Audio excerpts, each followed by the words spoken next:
parmi les grands joailliers comme ça, est-ce qu'il y a quelqu'un que vous aimeriez rencontrer? Parce que c'est un peu une surprise, donc je ne voudrais pas que vous ayez vu son nom comme ça sur ma feuille. J'espère. Moi j'aime bien un monsieur qui s'appelle Morabito. C'est vrai? Oui. Pour de vrai? Ah oui, oui. Quand j'étais très jeune, j'avais lu un article sur Romy Schneider et elle avait une bague en bois avec un diamant. J'avais trouvé ça remarquable. Et monsieur Morabito, il a fait un bijou tout transparent avec des diamants aussi. Et oui, un cube, et je trouve ça très joli. Ben, il est là en vrai. Pascal Morabito qui nous rejoint.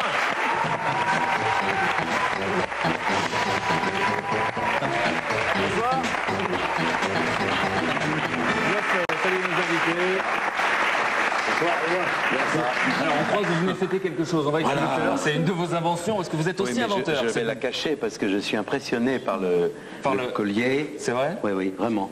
Je voudrais qu'on rappelle un peu qui vous êtes. Vous connaissez Pascal un petit peu? Hein, donc effectivement, pour certains, vous êtes membre de la Jet Set. Pour d'autres, vous êtes un créateur. Vous avez une vie assez incroyable. Vous avez fréquenté des gens comme César, parce que vous êtes à l'origine avec lui de cette statue qu'on distribue au César, au moment de la cérémonie des Césars. Avec Dali, il vous a demandé des choses assez incroyables. Et il y a une histoire de piscine qui est assez inouïe. J'aimerais que vous la racontiez rapidement. Salvador Dali.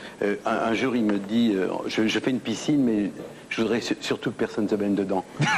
C'est les microbes. Et alors, on a pris des oursins, on les a mis dans des plaques d'altuglas. L'oursin, dans l'eau, on voyait que l'oursin. Et rentrant, c'est à peu près comme ça avec une piscine très longue, habillé de blanc, il rentre dans la piscine, il dit seul le divin Dali peut se baigner sans se piquer les pieds. Et tout le marché. Et personne ne s'est baigné, il y avait des oursins au fond de la piscine. En même temps de lui, c'était pas étonnant en fait. Alors, votre avis très sincère sur l'invention de mademoiselle, de madame. Oui, 2 enfants. Alors j'ai vu ça tout à l'heure à la télévision avant de rentrer. En coulisses. Vraiment, c'est formidable. Bravo. Bravo parce que porter une fleur, c'est un rêve. Est-ce que vous avez des conseils à lui donner ou un petit coup de main à lui donner? Eh bien d'abord, j'ai vu que techniquement c'était parfait. Donc là, la base est prête. Et il faut commencer dans une boutique en exclusivité et lancer l'histoire. Puis après, vous allez être débordé et peut-être vous mettre votre site sur Internet pour que les gens savent où trouver le produit. En fait, le nom de avec cette votre bague, nom. Oui, aussi. le nom de cette bague existe. C'est une marque. Elle s'appelle Flowering parce que ça veut dire éclosion. Et c'est en même temps bague fleur. Mais votre nom, c'est Isabelle Clark. Oui. Bah, c'est magnifique. Isabelle Clark, internet.com. Ça sonne bien, c'est pas un pseudo, c'est votre vrai nom. Oui. Bon, en tout cas, vous rêviez de le rencontrer et il vous a donné un avis extrêmement positif. Vous comprenez?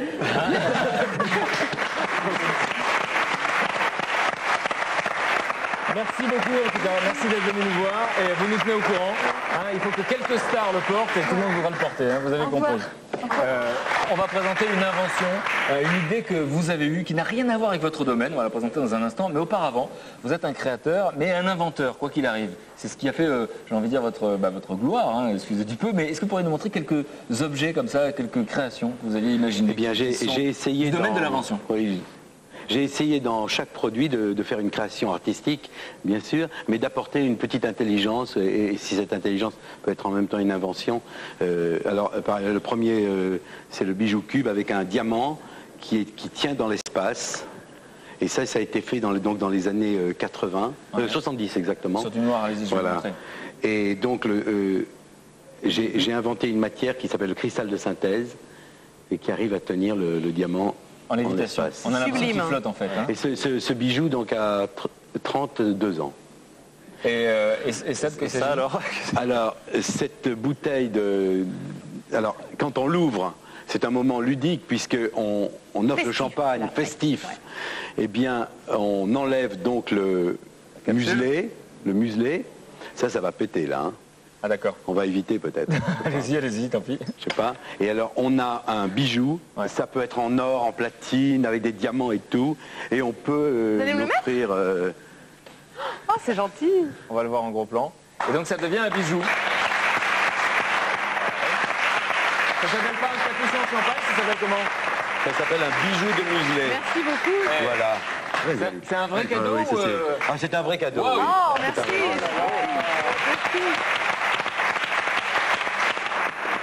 Alors, on va avoir un reportage sur vos inventions et effectivement vous avez trouvé une solution à un problème qu'on rencontre tous hein. Tous ceux qui aiment bien boire du vin et un bon vin se retrouvent confrontés à un problème qu'on connaît, c'est que même quand on est spécialiste, même quand on est sommelier, eh bien, il nous arrive de casser le bouchon, tout simplement. Et ça devient un drame pour les amateurs. Et là, vous avez trouvé la solution. Oui, alors j'ai vu des tas de sommeliers même aller avec le tire-bouchon et aller de travers. Alors maintenant, ils ont inventé des tire-bouchons magnifiques, tout va tout seul. Et beaucoup d'inventions se sont faites sur le tire-bouchon. Je crois qu'il y a des milliers d'inventions tire-bouchon. Et j'ai dit, je vais me pencher sur le bouchon. Et en faisant un tout petit trou qui n'est pas plus profond d'1 centimètre, on peut mettre n'importe quel tire-bouchon, ça c'est un classique. Vous le placez dans le trou et puis voilà. Et ça ne se casse plus jamais. Et on ne rate plus un bouchon. Ça n'avait jamais été inventé. On se retrouve dans un instant avec Francis Perrin et Cécile de France. Voici l'invention de Pascal Morabito, grand joaillier qui devient inventeur dans le domaine du vin. Regardez. Cet homme s'appelle Pascal Morabito. C'est un célèbre créateur qui a travaillé avec les plus grands. Du sculpteur César à Salvador Dali. Bijoux, parfums, Morabito est un pilier de l'industrie du luxe. On le voit dans toutes les soirées mondaines car il fait partie de la jet set. Mais à le voir ainsi, impossible d'imaginer que Pascal Morabito est également un petit inventeur, un peu fou à ses heures perdues. Pour nous présenter sa dernière invention plutôt inattendue, il nous emmène dans son royaume, un vrai paradis. Une île pour lui tout seul, il en rêvait depuis son enfance. Tout petit, je dessinais, j'habitais Nice et je rêvais de voir une île dans la baie de Nice. Et je dessinais des îles. C'est sur cette île, au large de Marseille, qu'il a mis au point sa dernière invention. Pour lui, inventer dans un tel décor, c'est un vrai bonheur. Il a transformé cet ancien fort militaire en lieu de création et de réflexion. Mais ne vous fiez pas aux apparences, si le cadre est grandiose, l'invention de Morabito est toute petite. Géniale, mais vraiment très simple. Alors là, c'est mon futur atelier, là, qu'on va travailler pour restaurer. Et je pourrai ainsi travailler sur mes recherches et inventions. Pour nous présenter son invention, Pascal est passé par la cave. Car cette invention, c'est tout simplement un bouchon en liège qui ne casse pas quand on ouvre la bouteille. Alors, on est dans un processus que j'ai breveté sur c'est tout simple, c'est un petit trou qui est fait dans le bouchon avant que le bouchon soit mis dans le goulot de la bouteille, donc à l'embouteillage. Résultat, le tire-bouchon suit le chemin tracé à l'intérieur du bouchon. On va prendre le plus rustique possible et le tire-bouchon placé donc dans le trou va automatiquement descendre. Ça guide le tire-bouchon. Il n'y a plus de problème de rater une bouteille. C'est en regardant travailler les grands sommeliers que Pascal Morabito a décidé d'inventer un bouchon qui ne casse pas.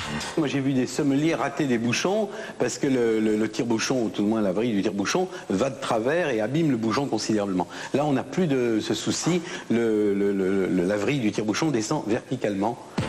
Ça paraît dérisoire, mais son invention, il y croit, car c'est souvent avec les inventions les plus simples qu'on gagne le plus d'argent. Ça n'a rien à voir avec mon travail, peut-être parce que j'aime arriver à la chose la plus simple. Morabito a quand même investi 46 000 €, soit 300 000 francs, dans son invention toute bête. Alors maintenant, il faut rentabiliser. Certains sont déjà partants pour des millions de bouteilles. Donc ça va marcher, ça c'est sûr. Avec cette aventure plutôt insolite, il cherche aussi à se faire plaisir. Qu'est-ce que j'attends personnellement? C'est une satisfaction. Quand quelque chose marche, quand un procédé est employé, je pense que le créateur en a une certaine jouissance, un peu comme un chanteur qui entend sa chanson à la radio. Un bijoutier habitué au luxe, devenu inventeur d'un bouchon en liège qui ne casse pas, personne n'y avait pensé. Voilà, personne n'y avait pensé. C'est Pascal Morabito qui a pensé. On va demander l'avis de deux invités qui nous ont rejoints pendant ce reportage. Je vous demande d'applaudir Cécile de France et Francis Perrin. Alors, deux actualités dont on va parler. Irène qui sort le 26 juin. C'est vous Irène dans le film. On va parler de ce film dans un instant. Et puis le festival d'Anjou. C'est un festival de théâtre avec un casting incroyable, les plus grands acteurs, les plus grands réalisateurs. Et vous êtes de la partie, vous venez en parler dans cette émission. Et puis vous donnerez votre avis, bien sûr, sur la plupart des inventions qui sont ici, parce que forcément, votre avis nous intéresse. Alors donc, je sais que vous êtes un peu langue de bois quand on parle d'argent, mais est-ce que vous avez imaginé le marché que ça représente? C'est des milliards de bouchons. Après, voilà. Après, voilà. Alors, nous, on est épatés, vous l'avez vu. On a demandé à un spécialiste de venir me donner son avis. Quelqu'un qui est dans le monde de la cuisine, c'est un chef qui vient de Saint-Tropez. C'est Christophe Leroy qui va me donner son avis.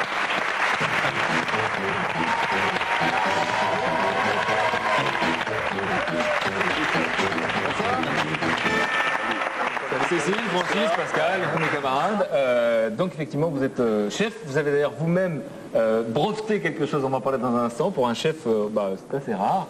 Mais breveter une recette, on va en parler dans un instant. Mais auparavant, votre avis sur cette invention, puisque vous avez forcément des sommeliers qui travaillent pour vous. Et même les meilleurs sommeliers ont des fois des difficultés, non? C'est pas vraiment de leur ressort, quoi. Ça peut se casser malgré eux. Je trouve l'idée carrément géniale, parce que d'abord, on n'a pas toujours un bon tire-bouchon, comme on l'a souligné tout à l'heure. Donc là, c'est vraiment, ça enlève tous les risques. Aujourd'hui, vous savez que beaucoup de tire-bouchons ont guide au-dessus. Donc là, le vrai tire-bouchon revient à sa place. Et puis surtout pour des vins qui se boivent dans l'année ou des vins qui se boivent rapidement, c'est parfait parce que l'Altec, la matière dans laquelle c'est fait, est vraiment très, très performant aujourd'hui. Est-ce qu'on